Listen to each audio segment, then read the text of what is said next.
안녕하세요. 친정엄마라는 단어는 언제 들어도 코끝이 찡해집니다. 저는 지금 나이 40 후반이고 현재 이혼한 상태로 아이 둘을 키우고 있습니다.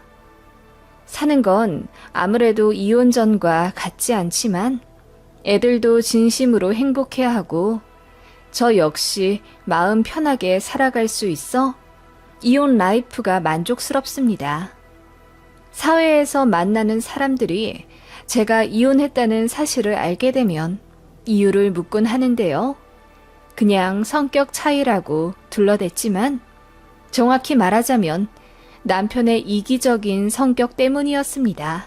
결혼 전 남편은 정말 자상하고 저에게 잘해주던 최상의 남자였어요. 그런데 결혼하고 나니 사람이 확 변하더군요. 그런 일은 TV나 인터넷에서만 들었고 정말 제 남편이 그렇게 되리라고는 상상도 못했는데 정말 사랑과 전쟁에서 나오는 나쁜 남편이 되더라고요. 그것도 첫 아이 낳고 나서부터 본격적으로 저에게 성질을 부리곤 했습니다.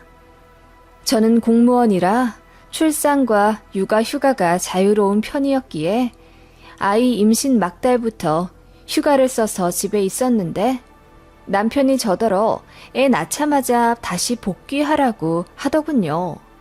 이유는 산후조리원 비용이 너무 비싸니 그 값을 치르라는 거였습니다. 그것 때문에 엄청 싸웠었네요.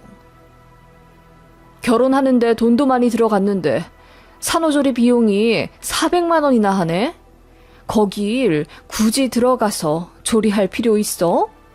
그냥 집에서 편하게 있으면 그게 산후조리지. 난 여자들을 이해할 수가 없어. 당신이 그렇다고 휴가 내서 우리 둘을 봐줄 것도 아니잖아. 아이 낳고 당장 나 혼자 갓난아기를 어떻게 보라고. 내 몸 추스리기도 힘든데 밤낮으로 울어대는 신생아까지 보라고? 요즘 여자들 너무 나약해서 문제야. 옛날 사람들은 애 낳고 바로 밥 매러 나갔다더라. 그래서 산후풍이며 골다공증이며 고생 많이 하시는 거 몰라? 아니, 나도 저렴한 곳으로 골라서 들어간 거야. 그걸 그렇게 눈치를 줘? 내가 낳은 아이는 당신의 아이이기도 해. 제가 그렇게 이야기하며 너무 서운하니 이 이야기를 친구들에게 물어보겠다고 했어요. 그랬더니 왜 남편 망신을 주냐며 펄쩍 뛰더군요. 자기가 생각해도 너무 이기적인 말을 했다는 걸 분명히 알면서 저에게 그렇게 못된 말을 했던 거였죠. 남편은 그 이후에 저에게 사과하며 곧 아이 태어나면 돈도 많이 들어가고 또 아빠가 된다는 것에 자신이 없어서 이런저런 복잡한 생각 때문에 본인도 예민해졌었다고 했습니다. 저는 그때 남편에게 너무 서운하여 이혼 생각까지 들었지만 어쨌든 사과를 제대로 받고 다시는 그런 배려 없는 행동 하지 않기로 약속한 후 아이 낳았네요. 그렇게 아이를 낳아 키우면서도 남편은 딱히 바뀐 점이 없었습니다. 같이 맞벌이 하고 있을 때는 그래도 화장실 청소도 하고 빨랫감도 정리하고 그러더니 제가 육아휴직하고 있을 때는 철저히 모든 살림이 제 몫이 되어야 한다며 양말도 아무데나 벗어놓고 설거지며 청소에 손가락 하나 까딱 안 했어요. 하물며 제가 아이 분유 타주느라 바쁜데 울고 있는 아이도 제대로 봐주지 않았습니다. 아이 보는 것도 제 몫이라면서요. 제가 너무 열이 받아 한 소리 하면 그제서야 인심 쓴다는 듯 아이를 안고 마지못해 달래주던 남편이었죠. 그런 남편 때문에 제가 너무 속이 상해서 살이 엄청 빠졌어요. 그런 저를 친정엄마가 많이 걱정하셨습니다. 저희 집은 친정 부모님이 저 성인 되고 나서 이혼하셨어요. 그리고 아버지는 이혼 후 4년 정도 후에 돌아가셨는데 모든 재산을 결혼한 새 여자에게 넘기셨기 때문에 저희 친정엄마는 평생 고생만 하다 이혼당하고 재산 한 푼 못 받으셨습니다. 그런 엄마를 딱하게 생각한 외가 친척들이 시골에 작은 집 하나를 해주셨고, 엄마는 거기 살면서 근처 사무실에 취직하며 지내다가 얼마 전부터는 아이에 관두고 농사만 지으세요.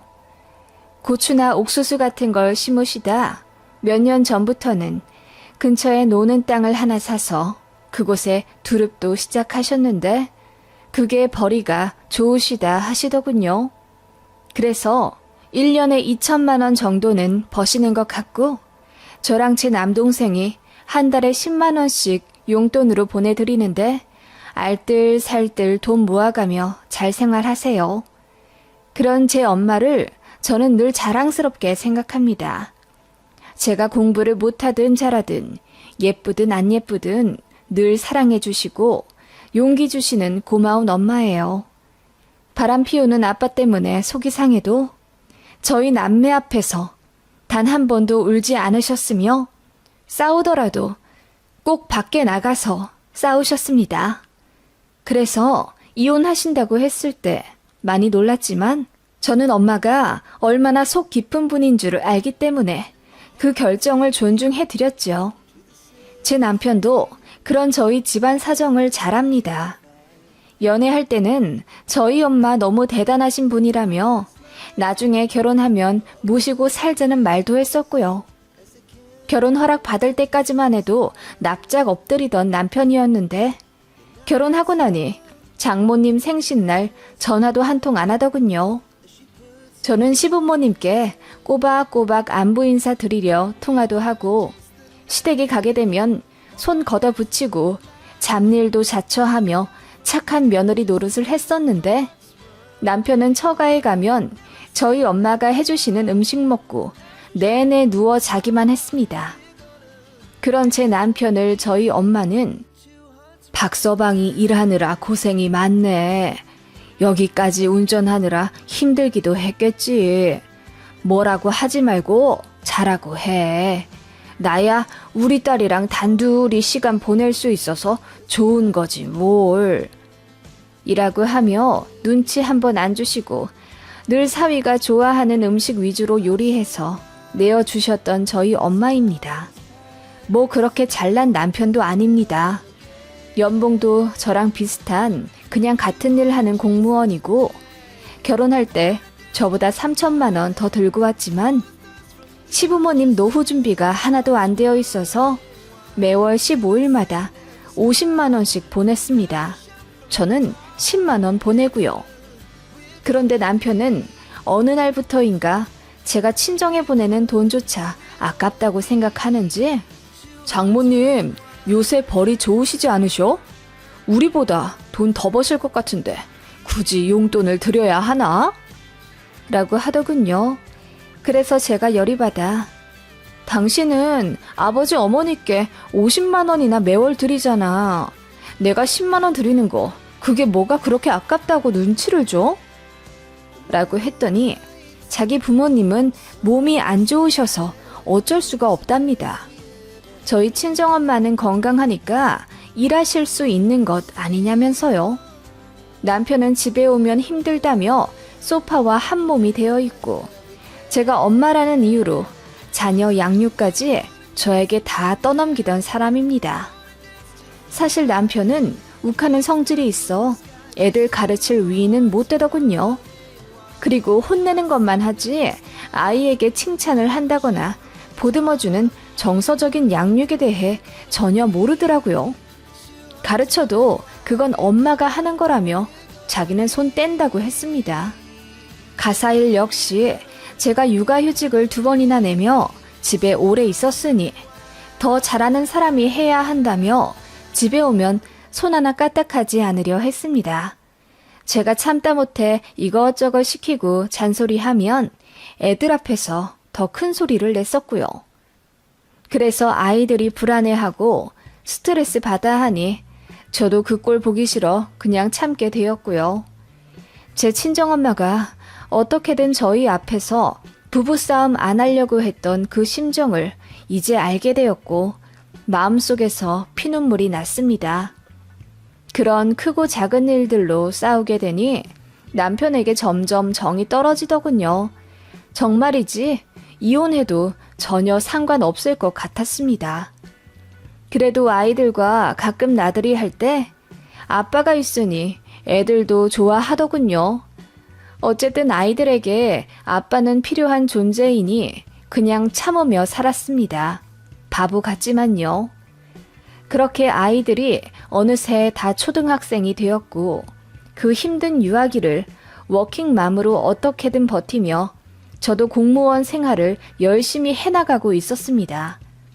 그러던 어느 날 외사촌 동생의 결혼 소식이 들려왔습니다. 저희는 서울 외곽에 살고 있었고 그 예식장은 저희 집과 멀지 않아서 제가 엄마 보고 올라오셔서 며칠 더 머무르다 가시라고 했어요.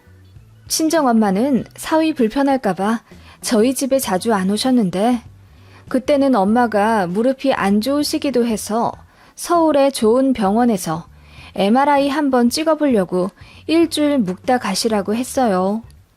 시부모님도 종종 병원이나 경조사를 이유로 저희 집에서 주무시고 가셨으니 당연하다고 생각했습니다.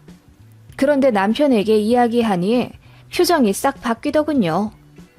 결혼식만 보시고 내려가시면 안 되는 것 아니냐며 집도 좁은데 굳이 오셔서 주무시고 가셔야 하냐고 입이 대빨 나와서 이야기하는 겁니다. 무슨 말이야? 2달 전에 시부모님 오셔서 주무시고 가신 건 까맣게 잊었어? 1년에 서너 번씩 시부모님 오실 때마다 주말 내내 새끼 해다 드리고 산책까지 매번 저녁마다 같이 가드렸잖아. 그 말에 남편이 당황한 듯 얼굴이 좀 붉어지더니 아니, 장모님이 고생하시니까 그렇지.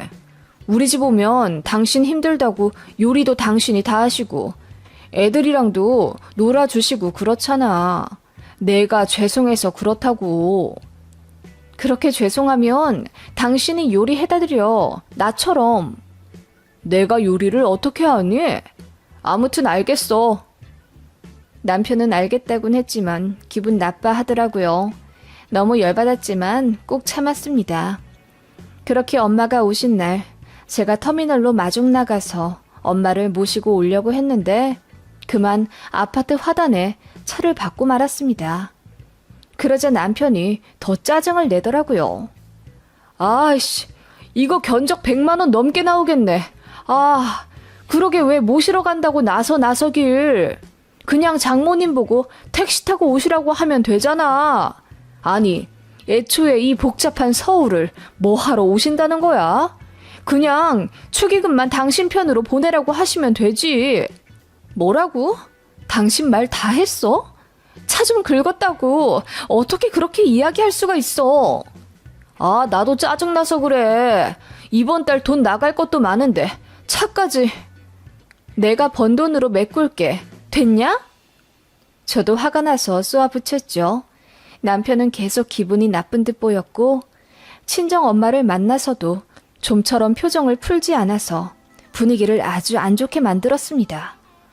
그렇게 집에 도착하자 친정엄마가 바리바리 저희 가족 먹으라고 싸주신 음식이며 식자재도 쾅쾅 소리나게 내려놓고는 친구랑 볼 일이 있다며 나가더라고요.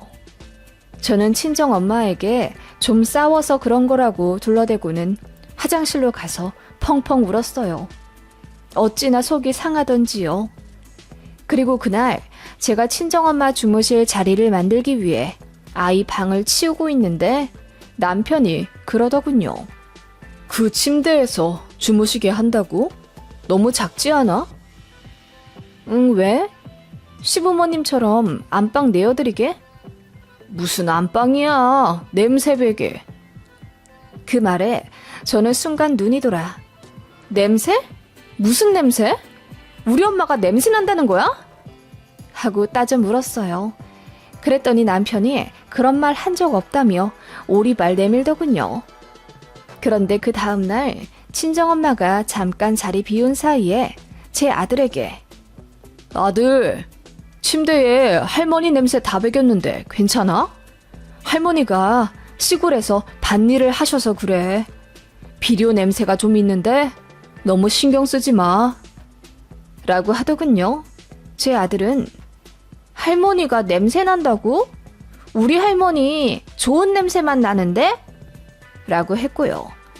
제가 너무 열이 받아 남편을 끌고 가 무슨 말 하는 거냐고 따졌더니 솔직히 맞는 말 아니냐면서 시골에서 농사 짓는 사람들은 특유의 냄새가 난다는 겁니다. 인분 발효시킨 비료 냄새가 늘 난다면서 저희 친정엄마도 그런 냄새가 나는데 자기가 속이 넓은 사위라서 꾹 참는 거래요. 그러면서 배려하고 있는 자기 마음도 몰라주냐며 도리어 지가 화를 내더군요. 그때 저는 알았습니다. 이 인간과 절대로 노후를 같이 할 수 없다는 걸요. 이렇게까지 인성이 바닥일 줄은 몰랐습니다. 피가 차갑게 식는 기분이더군요. 저는 아무렇지 않은 척 했습니다. 그렇게 친정엄마 일주일 집에서 모시는 동안 기분 상한 티를 정말 단 한 번도 내지 않고 오히려 더 웃으며 지냈지요. 그렇게 몇 달 뒤에 있는 시아버지 생신까지 꾹 참으며 생활을 했지요. 그렇게 벼르고 벼른 시아버지 생신날, 제가 직접 생신상을 하겠다며 시부모님을 초대하기로 했어요. 남편이 터미널에 시부모님 내릴 시간이 다 되어 막 나갈 참이었지요. 그때 벨이 울렸어요. 남편이 의아해하며 문을 열었는데 그 앞에는 배달기사가 서 있었죠. 제가 아무렇지 않게 음식들을 한가득 받았습니다.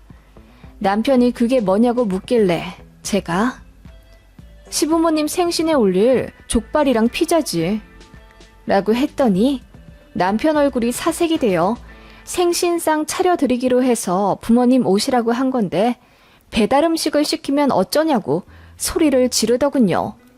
그래서 제가 더 크게 소리쳤습니다. 이거라도 해드리는 걸 고맙게 생각해. 지금까지 내가 식사 차려드린 게 100번을 넘을 텐데 그동안 넌 뭐 했어? 네 손으로 전화 걸어 배달 한번 시키길 했어. 뭐 했어? 그랬더니 남편이 소스라치게 놀라더군요. 하지만 시부모님 오실 시간이 다 되어 어쩔 수 없이 나가더군요. 그렇게 시부모님이 오셨고 제가 상에 차린 배달 음식들을 보고 역시나 놀라시더군요. 단 한 번도 배달 음식 시켜드린 적 없거든요. 언짢아 하시는 기색이었지만 모르는 척 했습니다. 남편도 저에게 한 소리 하려던 찰나 제가 드디어 입을 열었어요. 아버님, 어머님, 제가 결혼 13년 동안 배달 음식 시켜드린 적 있나요? 한 번 정도는 이해하실 수 있는 것 아닌가요? 그동안 제가 요리해드리고 안부 인사 넣어드리고 병원 모시고 가는 동안 애들 아빠는 자기 장모님께 뭘 했을까요? 그러자 시부모님이 놀란 듯 입을 떡 벌리더군요. 남편도 놀랐는지 안색이 허해졌다가 지금 뭐 하는 거냐고 물었습니다. 그러더니 자기가 수습하겠다는 것처럼 하하, 이 사람이 사무실에서 안 좋은 일이 있어서 지금 좀 예민해요. 아버지 족발 좋아하시잖아요. 어서 먹어요, 먹어. 라고 서두르더군요. 저는 애들이랑 밖에 나가서 먹을게요. 당신이 부모님 모시고 저녁 먹고 상 다 치워놔.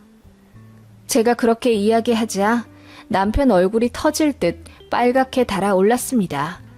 그러거나 말거나 저는 애들 데리고 맛있는 외식하고 서점 가서 애들 책도 마음껏 읽히고 돌아왔습니다. 그렇게 늦게 들어오니 시부모님은 안방 들어가 주무시고 계셨고 남편은 화가 머리 끝까지 나서 저를 잡더군요. 왜? 내가 너네 부모님 홀대하니 기분 나빠? 그럼 그동안 내 기분은 어땠을 것 같아? 야, 그래도 이건 아니지. 저는 남편의 손을 매몰차게 뿌리치고 안방에 갔습니다. 그리고 불을 켰죠. 아버님, 어머님, 여기서 주무시면 안 돼요.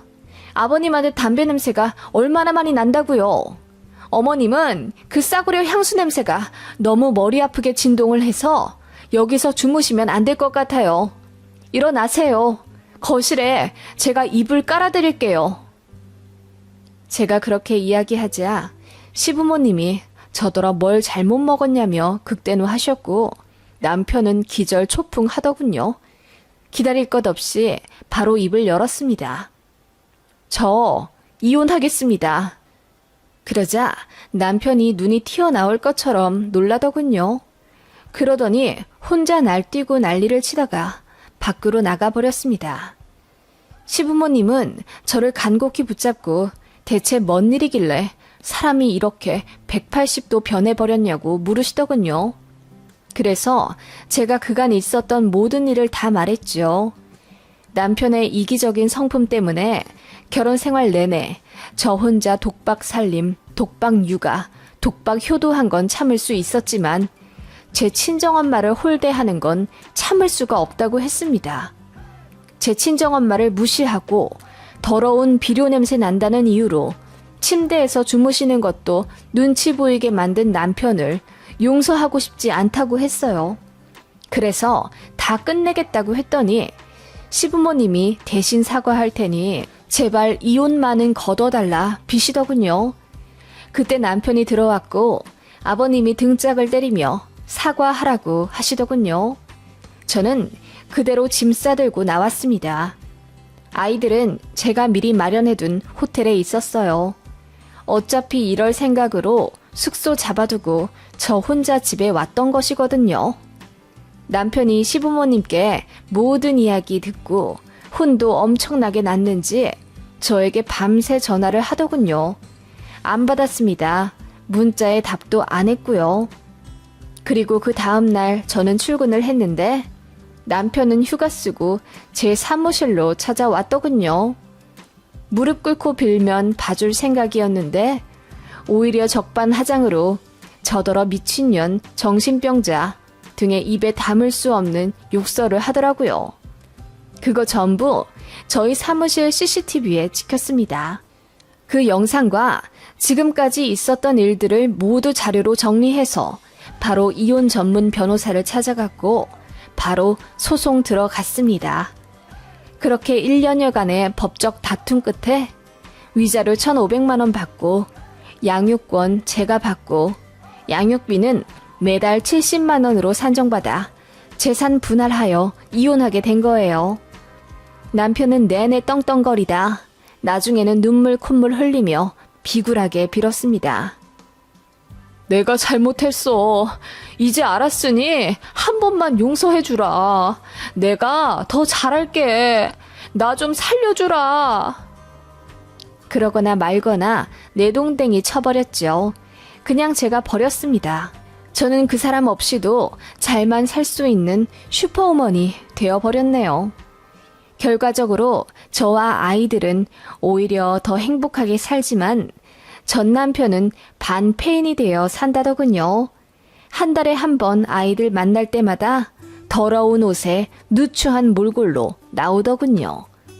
부모님 집에 들어가겠다고 했는데 전시모가 굳고 반대했다고 합니다. 다 늙어서 아들 뒤치다꺼리 해주기 싫다고요. 그러길래 잘 좀 하지 그랬냐며 싸대기도 맞았다더군요. 줄어든 용돈에 잘하던 며느리도 잃고 속이 말도 아니시겠죠. 그때는 참 속 시원했죠. 어쨌든 애들 아빠이니 잘 지내길 바라는 마음까지 드네요. 제 이혼 스토리 어떠세요? 너무 맞지 않으면 참지 않는 것도 좋은 방법이더라고요. 참으면 결국 호구가 되니까요.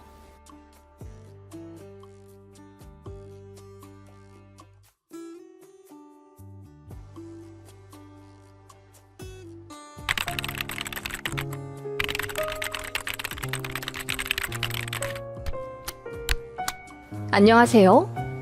막무가내 노답 시어머니를 아주 재밌는 방법으로 퇴치한 30대 중반의 요가 강사입니다. 2년 연애한 남자와 결혼하고 바로 청약 당첨되어 23평짜리 공공임대 아파트에 들어와 쾌적한 환경에서 신접 살림을 시작했습니다. 운 좋게 아이도 바로 갖게 되어 결혼하고 1년 좀 있다가 아이를 낳았지요. 남편은 1남 2녀 중에 막내 아들이에요. 그리고 경찰 공무원입니다. 저는 요가 강사를 하다가 아이 낳고 잠깐 쉬고 있는 상태였고요. 어머님은 처음부터 제 직업을 마음에 안 들어 하셨어요. 몸매 좋은 여자들 아무나 하는 것 아니냐? 요가가 무슨 운동이라고? 그러자 남편이 더 방방 뛰며 저를 감쌌죠. 어머니, 제 월급보다 이 사람 월급이 훨씬 많아요. 나중에 요가원 차리면 1,000만 원은 우습게 벌 텐데 그런 식으로 말씀하지 마세요. 어머니에게는 막대해도 되는 며느리일지 몰라도 저에게 누구보다 소중한 아내예요. 원래 차분한 성격인 건 알고 있었는데 어머님한테도 그렇게 이야기할 줄은 몰랐어요. 어머님은 제 남편한테 쪽 당하자마자 얼굴이 불그락 푸르락 하더니 아무 말씀 못 하시더라고요. 그러다가 나중에 저에게 전화해서는 엉엉 울며 저더러 어떻게 자기 아들을 구워 삶았길래 하나뿐인 아들이 이렇게 변해버릴 수 있냐며 하소연하시더라고요. 결혼하기 전에는 자기 말에 찍소리도 안 하고 순종적인 아들이었다면서요. 그래서 제가 이야기했죠.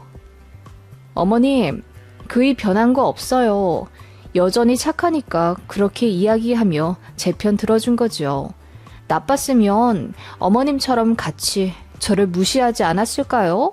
제가 그렇게 이야기하자 어머님이 한 방 먹은 듯 꿀먹은 벙어리가 되어서 전화를 끊으시더군요.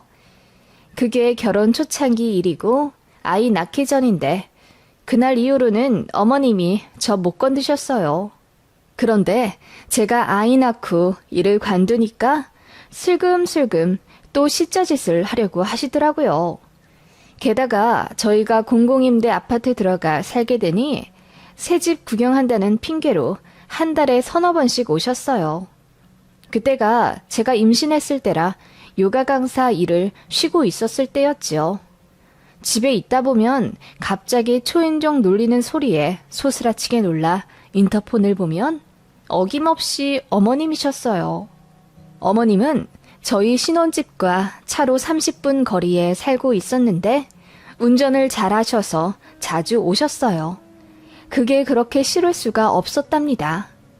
어머님 마음대로 저희 신혼집에 찾아오니 자유도 없어지는 느낌이고요. 그냥 오셔서 차나 한잔하고 가시면 상관없는데 꼭 몇 마디씩 제 속을 박박 긁으셨어요. 넌 요가를 오래 했다면서 임신하니 다른 여자들이랑 똑같이 살이 찌는구나. 그럼요. 임신했을 때는 살이 좀 쪄야죠. 넌 좀 다를 줄 알았지. 우리 아들이 너 날씬한 거 보고 좋아해서 결혼한 거 아니니? 어머님, 무슨 말씀을 그렇게 하세요? 당연히 농담이지. 너 임신해서 예민하구나? 그런 식으로 제 살에 대해 트집을 잡으시는가 하면 한 달에 내야 할 대출금이며 저희 살림에 들어가는 돈에도 굉장히 관심이 많으셨습니다.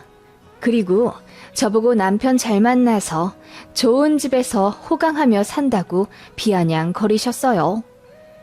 요새 다들 아파트에서 신혼 시작한다지만 이렇게 좋은 새 아파트 들어와서 살기 어렵잖니. 넌 무슨 복이 그리 많아서 이런 깔끔한 곳에서 살게 된 거니? 연봉도 적은데. 제가 학교를 오래 다녔고 또 혼자 자취할 때 전세금을 돌려받지 못한 적이 있어서 모아둔 돈을 다 날린 마당에 가진 돈이 별로 없었습니다. 그래서 남편과의 결혼을 미루고 싶어 했는데 오히려 결혼을 재촉한 건 어머님이셨어요. 당시 어머님은 돈 줄 테니 빨리 결혼해. 우리 아들 더 나이 먹으면 안 된다. 너도 1살이라도 어릴 때 웨딩드레스 입어야지. 라고 하셨어요. 돈을 얼마 주신다는 건지는 모르겠지만 저희 결혼할 때 가전 가구 정도는 해주겠다 큰 소리 뻥뻥 치신 시어머니였습니다. 남편도 그렇게 알고 결혼을 진행했는데 이게 웬걸? 어머님이 계속 말을 바꾸며 돈을 주지 않으셨습니다. 땅이 팔아야 목돈이 생긴다. 그 땅이 다음 달에 팔릴 거다. 아니다. 내년에 팔릴 거다. 갯돈 모아서 결혼식 전날 주겠다. 등등 별의별 핑계로 주머니 여는 걸 미루시더니 결국 단 한 푼도 안 주셨어요. 보다 못한 친정에서 5천만 원 주시며 저희 차랑 가전 가구 사라며 돈을 주셨네요. 제가 모아둔 돈이 1,500만 원 가량 있었고 남편이 5천만 원 갖고 왔으니 결국은 제가 돈을 더 많이 가져와 결혼한 꼴이 되었어요. 제 남편이 이따금씩 웃으며 어머니, 저희 돈 주신다고 하신 건 어떻게 되어 가세요? 이렇게 되면 저 사기 결혼한 꼴이 되는데 차라리 못 주시면 못 준다고 말씀을 주세요. 이건 희망 고문이잖아요. 라고 능청스럽게 장난치곤 했는데 어머님은 그때마다 준다 말뿐이셨습니다. 결혼하고 1년 정도 지나니 저도 그냥 그 돈에 대해 아무 생각 안 하게 되었고 남편에게도 말하지 말라고 하였습니다. 어머님이 아무래도 돈 준비가 안 되신 것 같으니 너무 난감하시게 하지 말자고 제가 그랬어요. 남편은 저에게 미안해 했고요. 아무튼 이런 상황인데 어머님은 제가 맞벌이 안 하고 쉬고 있다는 이유로 돈돈거리며 갈궈대기 시작하셨습니다. 아이 낳고 나서는 더 자주 오셨어요. 손자 보고 싶다는 이유로 아이의 세면 도구까지 싸들고 와 1, 2박씩 하고 가셨습니다. 그렇게 싫진 않았어요. 신생아 키우신 분들은 아시겠지만 그때는 정말 고양이 손이라도 반가이 맞게 되거든요. 게다가 남편이 부서를 바꾸게 되어 야근이 느니 차라리 어머님이 오시는 게 저도 편하고 좋더라고요. 그런데 아이가 200일쯤 넘어가고 저도 부어오른 살이 다 빠져가자 어머님이 다시 돈 타령을 하기 시작하셨습니다. 살도 다 빠졌고 아이도 많이 컸는데 이제 일을 다시 시작하지 그러니? 다달이 100씩은 대출금이 나가잖니. 우리 아들 혼자 외벌이 하는 거 나는 마음이 쓰여서 못 보겠다. 차라리 내가 애를 봐줄 테니 네가 어서 나가서 일을 하거라. 단돈 200만 원이라도 벌어와야지. 어머님, 아이가 아직 어리잖아요. 그리고 자꾸 돈 얘기하시는데 저희가 다 알아서 할 거예요. 걱정 안 하셔도 되고요. 자꾸 그렇게 얘기하시면 저 스트레스 받아요. 그러자 어머님은 이제 딴소리를 하기 시작하더군요. 우리 손주 보러 편하게 좀 오고 싶어서 그런다. 그리고 나도 이 집에 편하게 드나들면 좀 좋니? 매번 나는 손님 취급받으니 그것도 좀 그렇구나. 나는 손님이 아니라 너의 가족이야. 그렇게 얘기하시는 어머님 때문에 저는 스트레스를 심하게 받았고 참다 못해 남편에게 이야기하니 미안해하며 중재해주겠다고 하더군요.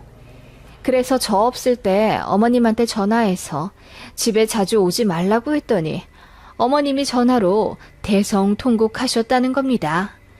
그리고 다시는 저 있을 때 집에 안 오겠다며 손주랑도 얼굴 안 보고 산다는 초강수를 두셨어요.